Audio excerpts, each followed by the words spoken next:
I mean, I heard your question. Hold on, just sit down. Let me just answer this now, because I keep hearing this negativity and depression is contagious and all of that stuff.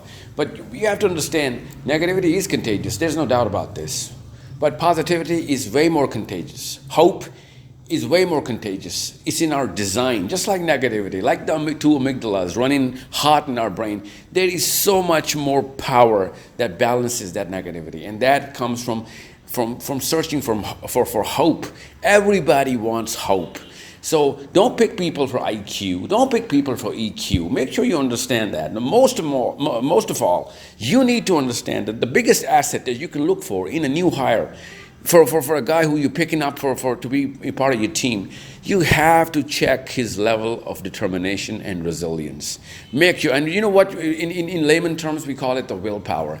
Make sure you have a test designed for it. Make him go through situations, and make sure you understand that this is the most important asset that you can bring in the team. Because as I said before, hope is contagious, and you need the positive energy inside your own team. Even if you have a team of 1,000 people, and one new guy comes in with a high determination, he has the power to pick himself up in the times of high turmoil, and he has a smile on his face, and he never loses hope.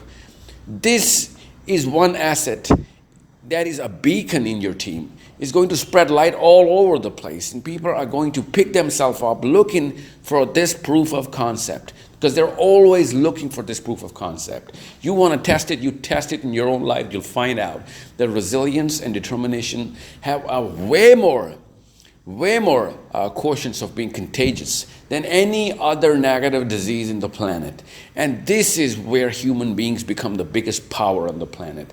Understand how we conquered this planet. We conquered this planet through just one element of hope.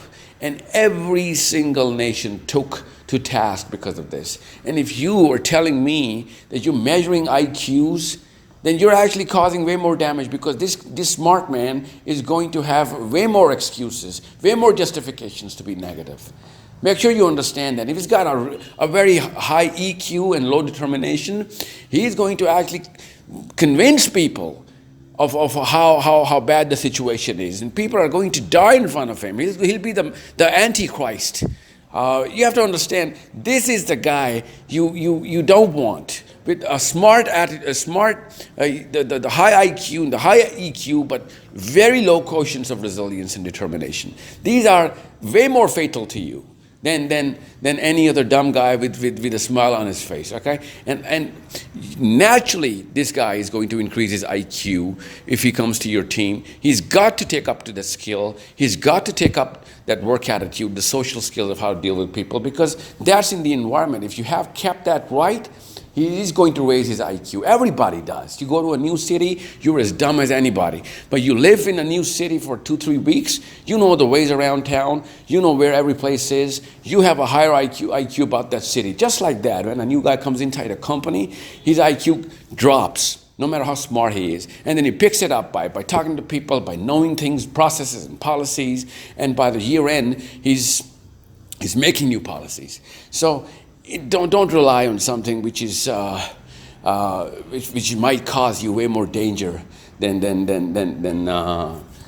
productivity and success.